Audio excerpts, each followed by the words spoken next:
तुम्ही मागेल त्याला कृषी पंपाची घोषणा केली होती, किती लोकांना पंप दिले?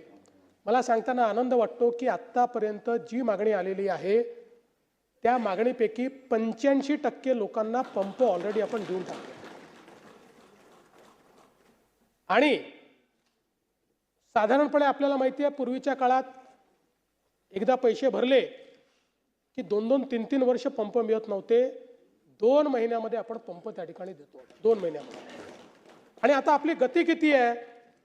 तर आपण जर विचार केला तर 2004 ते 2019 15 वर्षाचा कालावधी आपण जर बघितला तर त्या 15 वर्षाच्या कालावधीमध्ये आपण 14,74,000 पंप बसवले. 14,74,000 15 वर्षाच्या कालावधीत.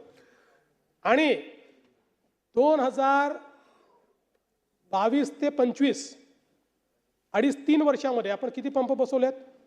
3 वर्षात बसवले 10,63,000. ते 15 वर्षात 14,74,000 आणि 3 वर्षामध्ये 4 वर्ष 3.5 वर्ष समजा 3.5 वर्षात 10,63,000.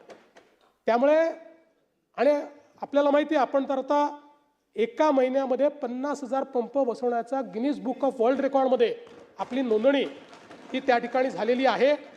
आणि मला हे सांगितलं पाहिजे की आता ॲव्हरेज 40,000 पंप पर मंथ आपण त्या ठिकाणी लावतो. MSCDCLचं टार्गेट पूर्ण झालेलं आहे. कुसुंबीचं मेडाचं 2,80,000 पंप लागलेत. फक्त 33,000 पंप हे त्या ठिकाणी बाकी आहेत. आणि आपण जी काही त्या ठिकाणी शेतकऱ्यांना वीज बिल सवलत दिलेली आहे त्याच्या अंतर्गत मागील हे जे सरतं वर्ष आहे या सरत्या वर्षामध्ये वीज बिलाच्या सवलतीपोटी राज्य सरकारला 23,000 कोटी रुपयाचा खर्च आला आहे. 23,000 कोटी म्हणजे हे 23,000 कोटी रुपयेचे जे विजेचे बिल आहेत ते आपण माफ केलेले आहेत. जे शेतकऱ्याकडनं वसूल झाले असते ते आपण त्या ठिकाणी शेतकऱ्यांना माफ करण्याचं काम केलं आहे. आज खरं म्हणजे त्याची सगळी माहिती देऊन मी आपला वेळ घेणार नाही.